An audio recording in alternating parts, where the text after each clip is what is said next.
Checkpost model school ও কলেজের শুভ উদ্বোধন উপলক্ষে আজকের এই আয়োজনের সম্মানিত সভাপতি, উপস্থিত ১ নং ধর্মগড় ইউনিয়নের সম্মানিত চেয়ারম্যান, এখানে রয়েছেন মঞ্চে উপবিষ্ট আমাদের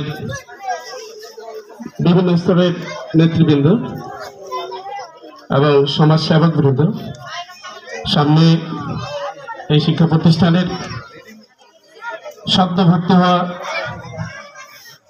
ছাত্রছাত্রী, অভিভাবক বৃন্দ এবং সেই সাথে বাচ্চাদের অভিভাবক হিসেবে যে সমস্ত মা এবং বাচ্চাদের সাথে তাদের বোনেরা রয়েছেন, আমি সবাইকে আমার পক্ষ থেকে সালাম জানাচ্ছি। আসসালামু আলাইকুম ওয়া রাহমাতুল্লাহ এবং হিন্দু ভাইদের প্রতি আদাব। প্রতিষ্ঠানটি এখনো কিন্তু যাত্রা শুরু করেনি,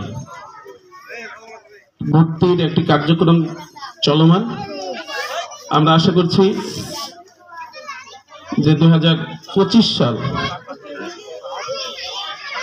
নতুন বছর শুরু হতে যাচ্ছে, সেই বছরের শুরুতেই বিদ্যালয়ের কার্যক্রম শুরু হবে, পাঠদানের যে কার্যক্রম সেটা শুরু হবে। এই প্রতিষ্ঠানের যিনি পরিচালক ছোট ভাই নবীর হোসেন, এর সাথে আমার এই প্রতিষ্ঠানটিকে নিয়ে অনেকবার কথা হয়েছে। আমি নিজেও বেশ কয়েকবার এখানে এসেছি, যখন মাটি ভরাট কিংবা শুরুলগ্নে যে কাজগুলো শুরু হয়েছিল বিদ্যালয়ের, আমি তখনও এসেছি। গত রাত্রে আমি এসেছিলাম এবং গত রাত্রের যে অবকাঠামো আমি লক্ষ্য করেছি, আমি নিজে অভিভূত হয়েছি এবং